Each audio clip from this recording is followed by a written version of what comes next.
મારા દલડા કેરી વાત મારે તું કેમ ખોડાણો સિંદૂરે કેમ રંગાણો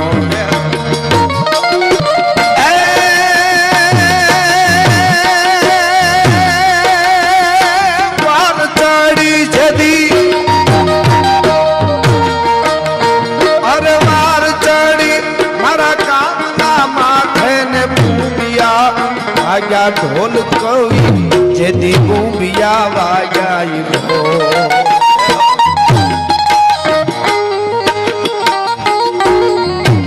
અવની પેલા હા બધા થયા તા